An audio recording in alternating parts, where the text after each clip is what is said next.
I'm Meg. I'm the Director of Herd Management for the Corolla Wild Horse Fund.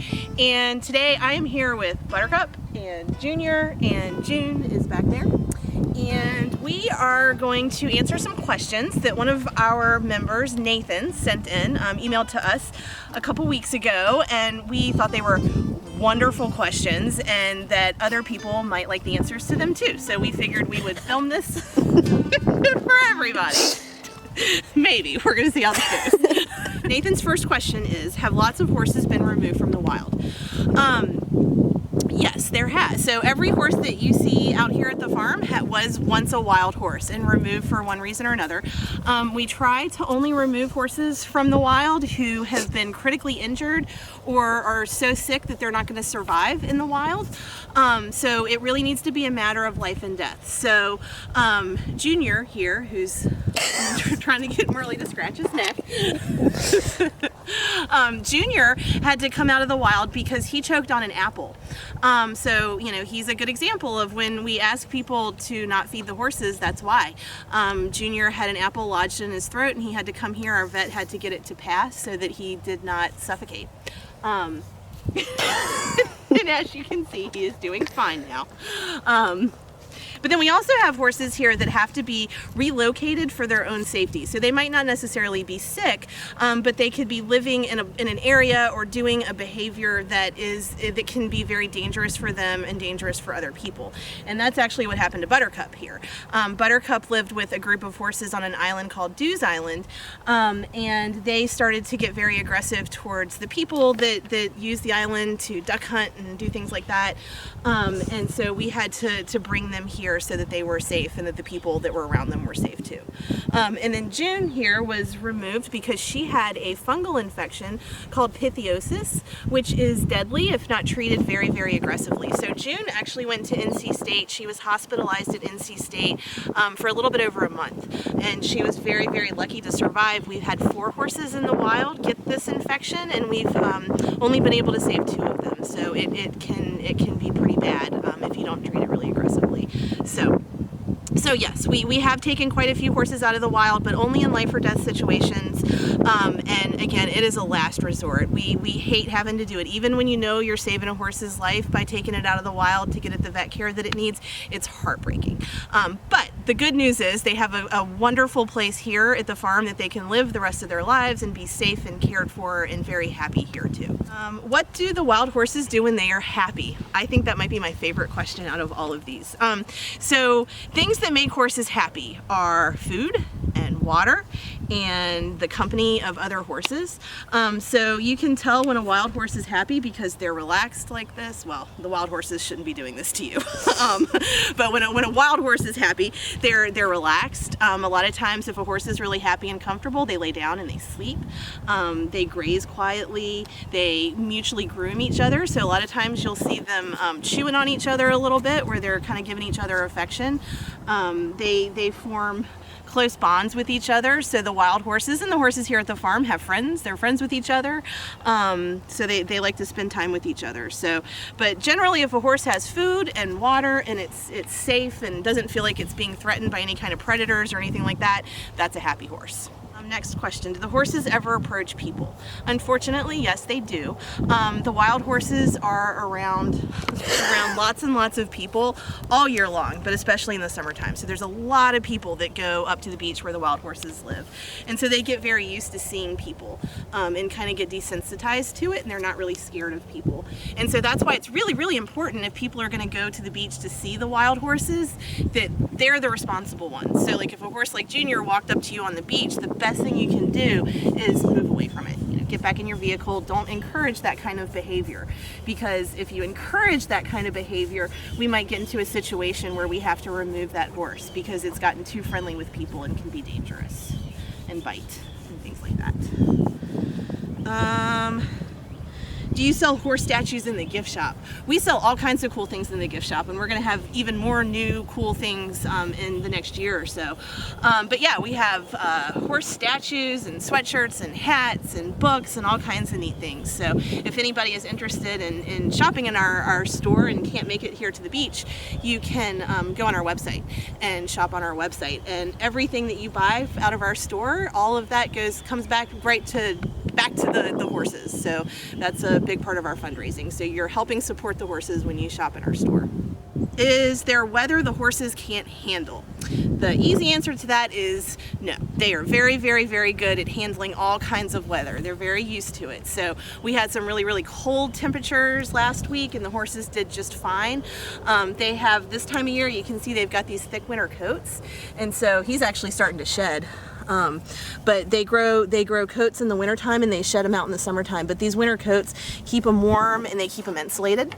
So like if we get snow in the wintertime, a lot of times you'll look at the horses and you'll see snow sitting on their backs. And that actually means that they're warm, because it means that the heat that they're generating is not escaping through that thick coat, so it's not melting the snow. And then in the summertime we get storms and hurricanes and things like that. And the horses are very, very good at handling that kind of thing. They instinctually know where to go to stay safe from the weather, but for the most part, for a horse, wild horse, a hurricane's just a little bit of rain and wind, and they don't mind at all. So they're very, very, very smart and savvy when it comes to handling the weather here on the Outer Banks. What color is the darkest of the horses? So the darkest horses we have in the herd would be the black horses. And we actually do have a lot of true black horses in the herd. A lot of horses that you look at and you think they're black, they're not actually black, they're really dark brown. And in the summertime, when they have the sun beating down on them, they bleach out. And so they kind of turn a lighter color in the summertime. But a true black horse doesn't. And so we actually have quite a few horses in the herd that are true black. And so they would be the darkest. But the main colors are chestnut, which is what these guys are, bay, which is brown but they have black legs, and then black. Those are the three colors that you see. And then you'll also notice that they have markings too, and not all of them do, but like Junior has a blaze, Buttercup has a blaze and 2 socks on her back feet. And that's how we identify the horses in the wild too, is by the way they look and their markings. What are your horses' names? So every horse in the herd does have a name. We don't always talk a lot about their names because we don't want people to get too familiar with them and forget that they are wild animals.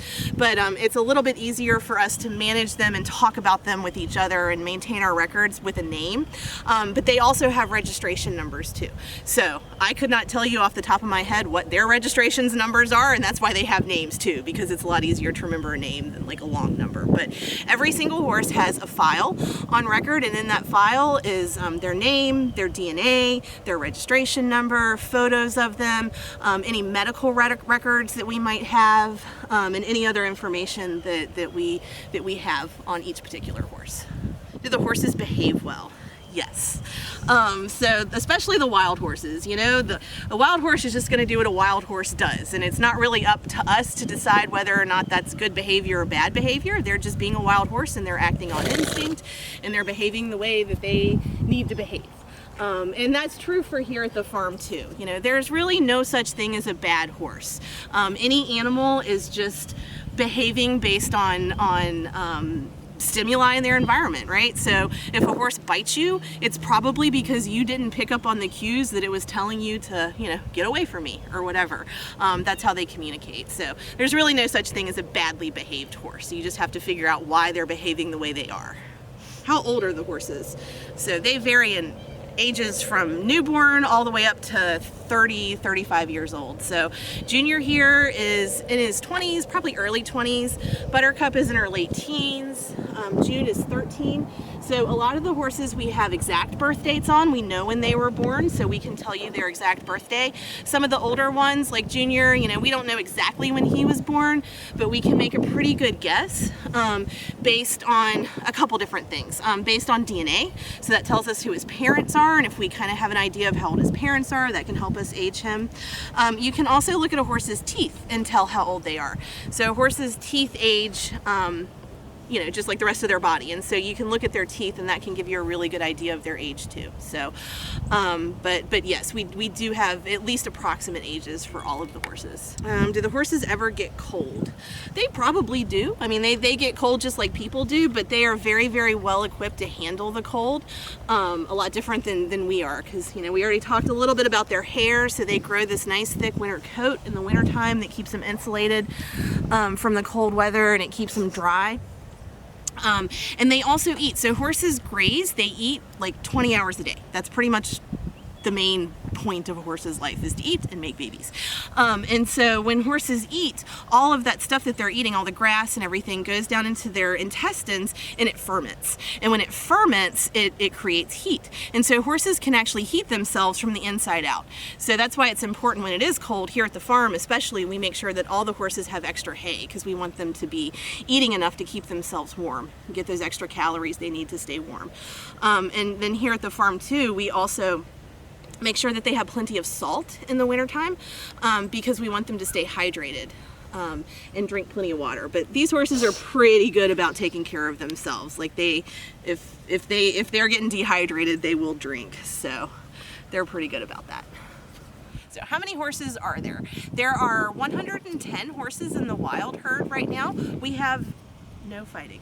We have a management agreement that is signed between the Wild Horse Fund, the state of North Carolina, Currituck County, and U.S. Fish and Wildlife. And within that is a population agreement, which states that we should have no less than 110 and no more than 130 horses. So we have the minimum of 110, and that means we can grow a little bit too, which is very good. And then here at the farm right now, we have 24 horses that live on the farm. And then the next question is, are there any issues that they are facing right now? Yeah, that's a really good question. We could probably talk about that for a couple hours. But the wild horses face all kinds of issues that, you know, I think it's important to talk about, and talk about what we can do to help them deal with those issues, right? And so Junior here is a really good example of one of the issues, and that is people who come to visit the beach and see the horses who don't always follow the rules, or maybe don't know the rules and accidentally break them even though they don't mean to. Because Junior was fed an apple that he choked on and almost suffocated, which is why he had to come live here at the farm. And so we like to hope that the person who fed him an apple didn't know that was really, really bad for him. So that's why, you know, asking questions like this and listening to the answers is really, really important. And there's all kinds of signs and things like that people need to pay attention to, because it really does mean life or death for these horses to follow the rules and make sure we keep them safe. So that's a big issue for the horses, is the people that come to see them making sure that they're following the rules and keeping themselves and the horses safe. Some other issues that the horses face, you know, they are losing habitat, right? They're losing places to live because of all the houses that are being built. And so that's something that the Wild Horse Fund is working really, really hard on with, you know, the community, with all kinds of people to try and preserve the land that's left for them up there, so that they have plenty of habitat and plenty of food and shelter and, you know, places to be that are not overly developed. One of the other issues that we're working to kind of learn more about is these horses' history, you know, and their DNA and their relationships to each other, and what we can do from a breed conservation standpoint to make sure that the herd stays genetically healthy, that they keep having babies, that we keep, you know, a good number of wild horses out there so that they stay genetically diverse and healthy. And one of the ways that we're doing that is we're collecting DNA from each horse, so that we can then look to see who they're related to, and then we can also test for genetic diseases. And so that can help us make better decisions as far as herd management and breed conservation goes, because they are critically endangered. In the entire world, there's only a couple hundred of these horses left. So it's really, really important that we work very hard to make sure that the ones that are left are safe and cared for, and that for the wild horses, we're managing them in the best way possible. There's only, about to start drama. Out of the on is, ouch, don't bite me. Okay. Okay, are you ready? Yes. All right. Move. Okay. Take 3, actually. Or sit. should cut the whole thing with like outtakes. We tried, yes. Nathan. We really tried. I promise. Okay. No, right in the back. This is perfect. Okay. Megan, her natural habitat.